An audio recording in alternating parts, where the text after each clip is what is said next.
เริ่มต้นของเบาเตียงที่สร้างบ้านให้อ่าพ่อแม่พี่น้องทั้งลาวใต้ก็คือเฮือนหลังนี้พี่น้องเนาะก็คือหลังที่สองก็แม่นเฮือนหลังนั้นพี่น้องเห็นนะอันนั้นเป็นเฮือนน้องเดิมที่เฮาสัมภาษณ์มาเมื่อกี้พี่น้องเนาะเป็นยังนี่เขาลุงปะอยู่บ้านเขาลุงโดยแล้วว่าเขาเจ้าบ่แม่นบ่ได้ยังกินมื้อขึ้นเฮือนใหม่บ่มียังมีแต่หมูกับไก่หมูกับไก่อันนี้ก็เป็นเครื่องทั้งแม่พิมพ์เพิ่นเด้อเครื่องทั้งแม่พิมพ์เพิ่นซื้อเพิ่นให้เบาโกเป็นสะพานบุญซื้อจากหานเบานุ่งหั่นแหละพี่น้องเนาะเกิดแล้วอันนั้นบ่ตัวเขาเฮ็ดเท่าน่ะที่บ่ตี้บ่แม่นเดี๋ยวมีกันเถอะโอ้ยสร้างเฮ็ดเถอะเนาะคิดว่าวันเดือนอันนั้นขึ้นเฮือนซ่านบ่แม่นอุ้ยคิดว่าอันนี้สุดท้ายแล้ววันเดือนไปเกิดลูกเพิ่นน่ะ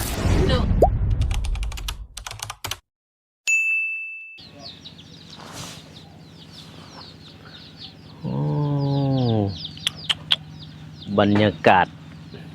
บอกเลยว่าคักสุดๆบ้านไอ้น้อยนี่แหละบ้านไอ้น้อยที่แรกของเบาเตียงเลยที่เพิ่นมาลาวไต้นั่นพี่น้องเนาะมาเฮ็ดมาสร้างมาซาก็คือบ้านหลังนี้หม้องนี้ที่ว่าเพิ่นสร้างเพิ่นซาจุดเริ่มต้นของสร้างบ้านที่ลาวไต้นำพี่น้องเนาะก็คือเฮือนหลังนี้นำพี่น้องเนาะนี่จุดเริ่มต้นของเบาเตียงที่สร้างบ้านให้พ่อแม่พี่น้องทั้งลาวใต้ก็คือเฮือนหลังนี้พี่น้องเนาะก็คือบ้านอาลิงพี่น้องบ้านอาลิงเมืองท่าแตงแขวงใส่กล่องพี่น้องนี่แหละเทียงทองเพิ่นมาลาวใต้มาเห็นไอ้หน่อยเพิ่นทุกข์แห้งบ่นอนบ่มี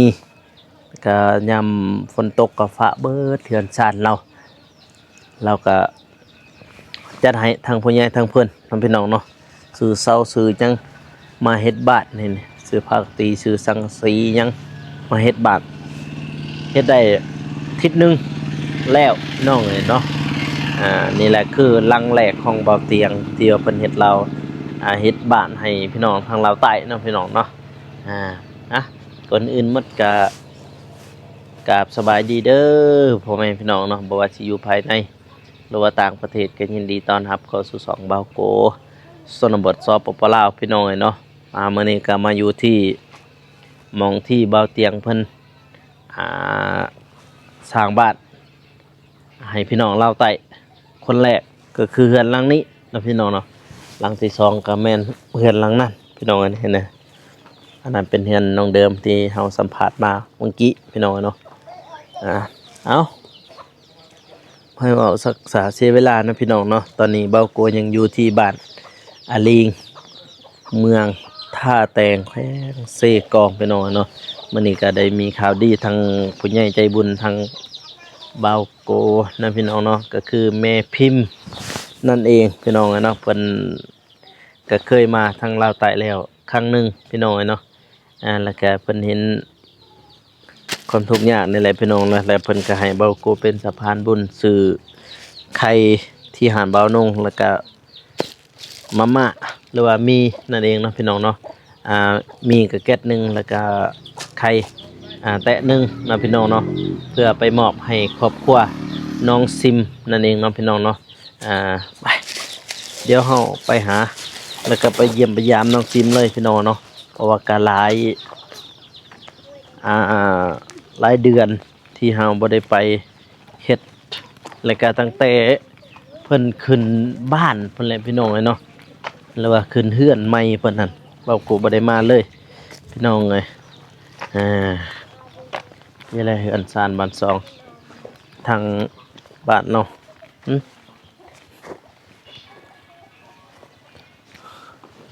คุมลมทิมฮ่ายอยู่เฮือนอยู่ซ่านบ่น้อพี่เฮือนน้องซิมเพิ่นอึบป่าอยู่เฮือนไม่นะพี่หลังนี้นะหลังนี้เป็นหลังที่3ในหมู่บ้านนี้เน้องพี่น้องเนาะ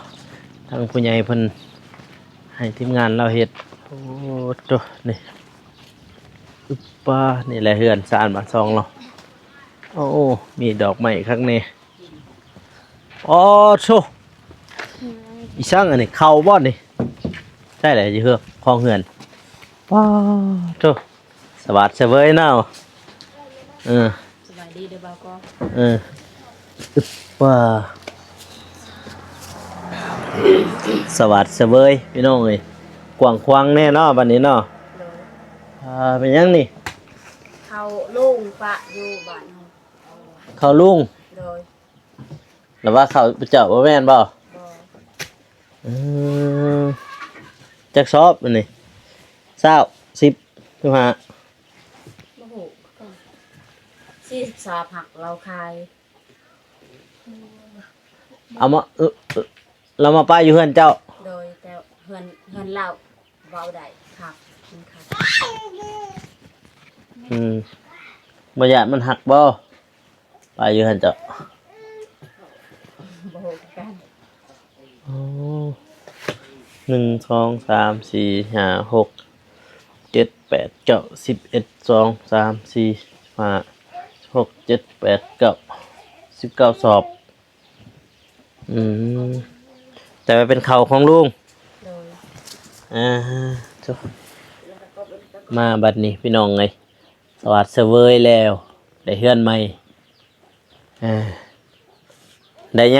ยังกินมือขึ้นเฮือนใหม่ บ่มีหยังมีแต่หมูกับไก่ หมูกับไก่ โดย อ่าผัวไปใช่ผัวจ้ะไอ้คนรอนะ เราสิไปนำพอ ไปท โดยไปนอนเผาอันนั้นมัน ำอ๋อไปนำพอ โดย ไปนอนเฝ้าซ้อนมัน โดย เอามันไผแล้วบ่นี่ มันแม่ยา มันไม่ยา โดย เฮ็ดนำกันบ่ โดย อ๋อเฮ็ดนำกันไผแล้วนอนอยู่นะหั่น ลูก2คน ลูก2 คน โดย แล้วพระเจ้านอนเบื้องนั้น โดย อืมลูกแล้วนอนเบื้องนั้นแม่นอนเบื้องนี้นอนแล้วว่าคิดว่าเขาผู้เจ้าตัวนี้ป้าโธ่สมาคิดว่าสมาได้หลายแท้สอบ20กระสอบ มันเขาเฮาก็ดีใจนะ บ่ยานมันหักบ่ให้เขาไปอยู่นี่ ก็ย่านนั่นแหละครับเพิ่นเป็นเพิ่นคอ เออเพิ่นคอ โดย คอปะ โดยเพราะว่าเฮือนเราไปบ่ได้มันน้อย อืมเพราะว่าตัวลุมนี่เขาปูใหม่อันนั้นแล้วเนาะไม้นี่ไม้อันนี้แหละไม้อัดนี่แหละเขาจะปูดิแม่นบ่แม่นตะบ่ะ โดย ไม่อัดได้ให้เขาปูอยู่หลุมนี่นะถ้ายามฝนนี่บ่ฟ้าตี้ยามฝน บ่ ทดสอบแล้วแต่ว่าฝนช่วงนั้น โดย ก็ถือว่าดีอยู่ตอนนั้นเขาเจ้าเฮ็ดพี่เดือนคานบ้านซองมันพี่น้องเอ้ยมาครั้งนี้ก็มามื้อนี้เนาะพี่น้องเนาะก็มีไข่แล้วก็อันนี้ มันอยาก ก็มีเรียกว่ามาม่านั่นแหละเอาแกะเบิ่งนี่ทางแม่พิมพ์เพิ่นฝากมาก็ให้เบาโกเป็นสะพานบุญพี่น้องเอ้ยเอาแกะออกมาเลยเหรอทั้งไข่ทั้งมีนั่นแหละ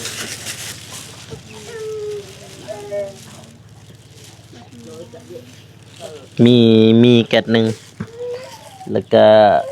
ไข่แกะหนึ่งแตะหนึ่ง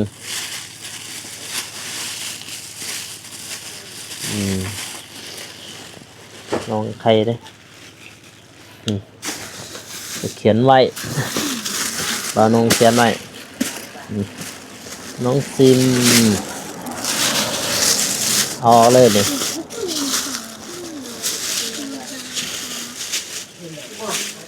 มีไวๆตัวนี้ก็ออกเลย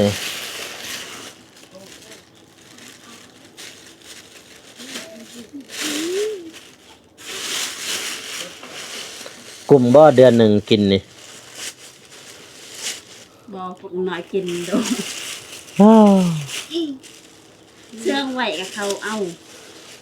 เสื่องบ่ได้ เตะปะเอละบัด ให้กินดูยกมือขึ้นดู เอาเยอะบัวมันเอามาจากก่อนเลยเอามา ให้กินดูให้กินดูยกมือขึ้นเจ้าว่ากินดูกัดหนึ่งเป็นยังไงเนาะ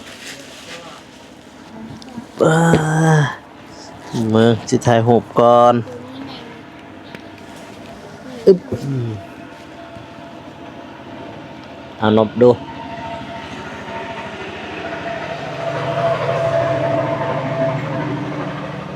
ว่า1 2 3เอาท้องย่างออกมาหันโอเคพอเด้อ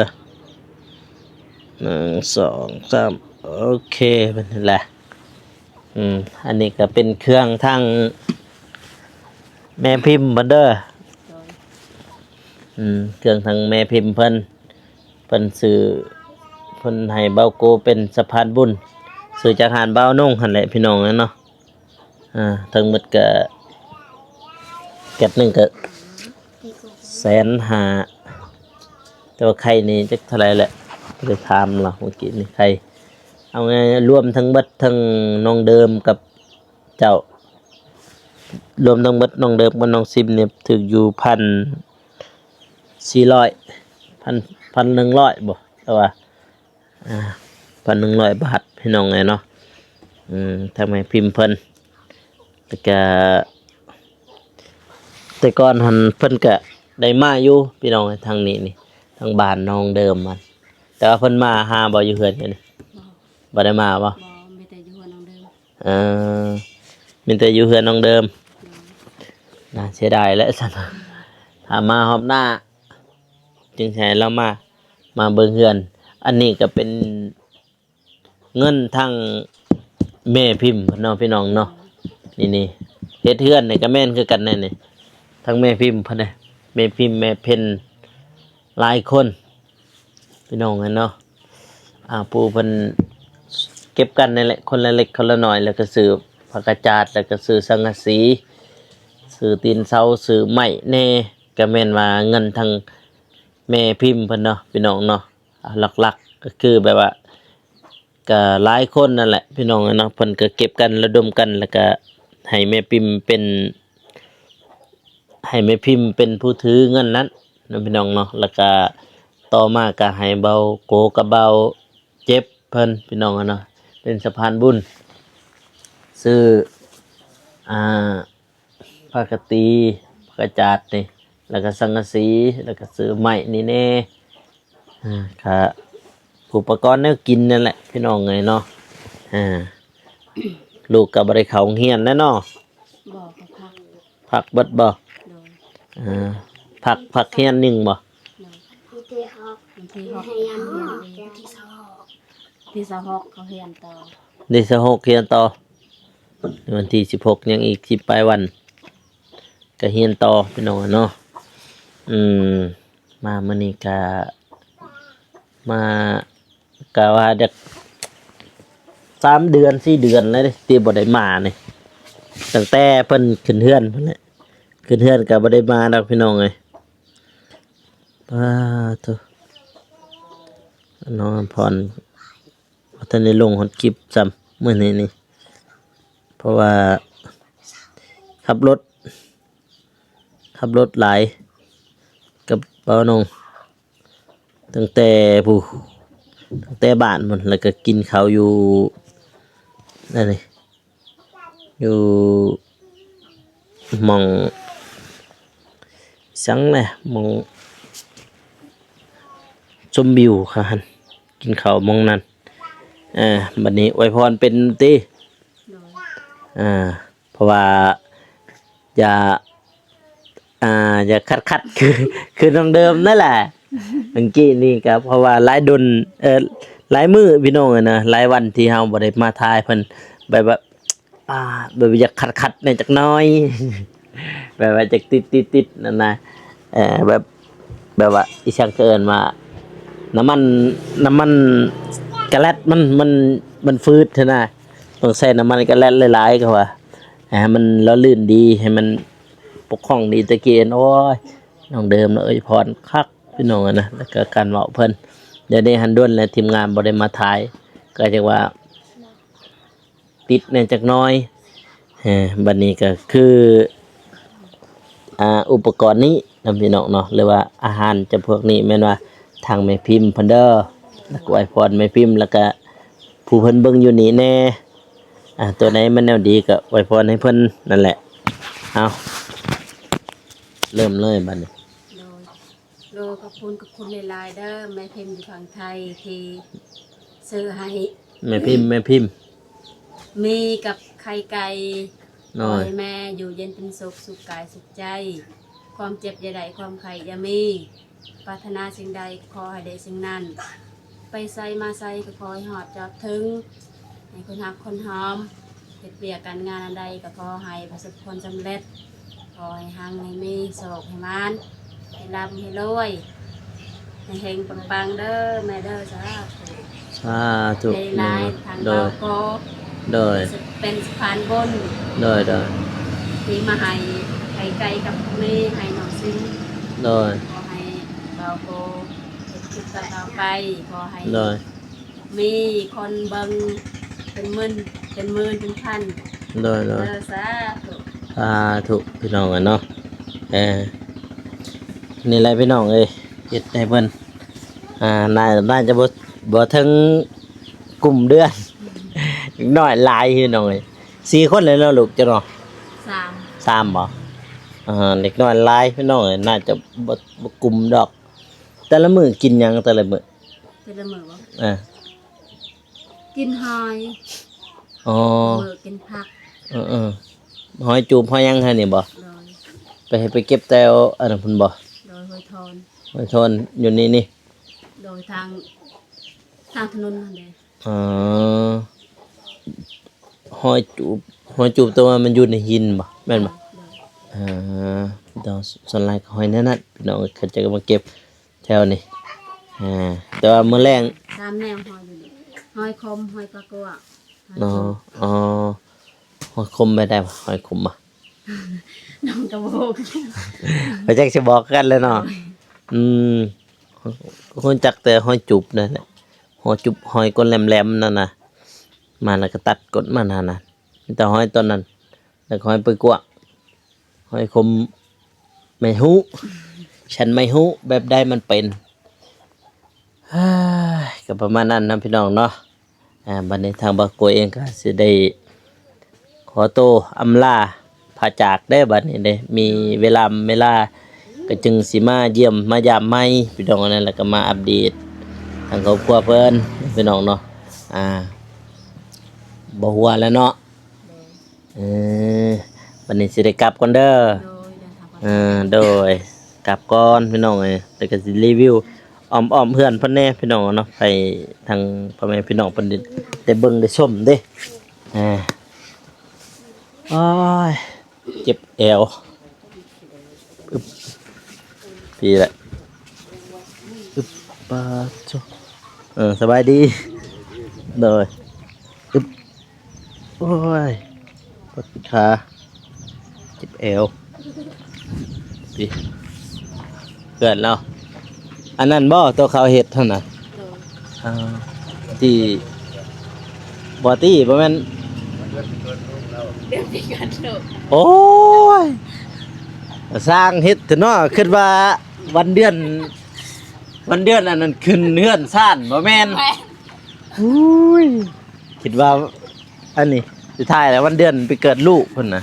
ลูกไอ้น้อยแค้นมาดิ โอ้ ดีแหละออมๆเนาะพี่น้องเนาะนี่ออมๆแล้วเฮือนซ่านบ้านซองของเพิ่นเนาะพี่น้องเนาะน้องสิ้นเพิ่นโอ้โห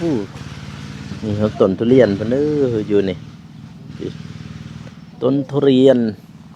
ต้นนกมีอันนี้ก็จะนำแมนเราเขานั่นแหละพี่น้องเนาะ มาเห็นหน้าเห็นตาเฮาทางนี้พี่น้องเนาะมาทางบ้านน้องเดิมแล้วก็ทางทีมงานบางทีก็มีเวลาก็แม่นว่าจะได้ลงไปทางบ้านซะน้อยนั่นแน่พี่น้องเนาะเพอมีงบจำนวนหนึ่งทางเบาโกเพิ่นแล้วก็ตัวใดที่มันยังขาดยังเหลือก็จะให้น้องเพิ่นซะเนาะให้น้องเพิ่นซื้อให้น้องมอบให้น้องเพิ่นเลยก็แล้วบางทีโดนอีหยังที่เฮาบ่ได้ไปแล้วก็คือในคลิปที่แล้วน้องพี่น้องเนาะผู้ใดได้เบิ่งแน่คลิปที่น้องอำพรเพิ่นร้องเพลงนั่นน่ะผู้ใดอยากให้เฮ็ดเพลงให้เพิ่นคอมเมนต์อยู่ใต้คลิปนี่เด้อพี่น้องเด้อก็จึงสิได้ฮู้ได้ทราบนํกันเนาะพี่น้องเนาะเพราะว่าน้องอำพรเพิ่นก็อยากเป็นนักร้องนักศิลปินพี่น้องเนาะเพราะว่าหลายคนก็อยากให้อัดเพลงให้เพิ่นถ้าว่าอัดนี่อัดได้พี่น้องเนาะแต่ตัวยังที่บ่ได้นี่ก็คือแม่นว่าแต่งเพลงนี้พี่น้องเนาะแต่งเพลงนี่ก็ยังบ่ทันได้พี่น้องนะทางบ่าวโกเองแต่งก็บ่เป็นดอกพี่น้อง มีแต่สิพาเพิ่นไปอัดอยู่ห้องอัดแล้วก็เว้าลมราคากับเขาเจ้านะพี่น้องเนาะบัดนี้บ่าวโกก็สิอวยพรให้ทางผู้ใหญ่ผู้เพิ่นเบิ่งอยู่นี่แล้วก็ทางแม่พิมพ์แม่เพ็ญเพิ่นเนาะจังไดก็อวยพรให้เพิ่นอยู่ดีมีสุขสุขกายสุขใจสุขภาพแข็งแรงความเจ็บอยู่ไสใดความไข้อยู่ไสมีให้เจ้าหังจะมีจะร่ำจะรวยปังๆตลอดชาติตลอดปีอย่าเจ็บอย่าจนพร้อมพอบพร้อมกว่าเด้อแม่ๆเด้อผู้เพิ่นเบิ่งอยู่นี่นำบัดนี้บ่าวโกขอตัวลาไปก่อนก็อย่าลืมฝากกดไลค์กดติดตามเพื่อเป็นกำลังใจหรือว่าเฮ็ดคลิปต่อๆไปของบ่าวโกนะพี่น้องเนาะสำหรับคลิปนี้ขอกล่าวคำว่าสบายดีพี่น้องเอ้ยแล้วเจอกัน EP หน้าหรือว่าคลิปต่อๆไปเนาะพี่น้องเนาะบ๊ายบาย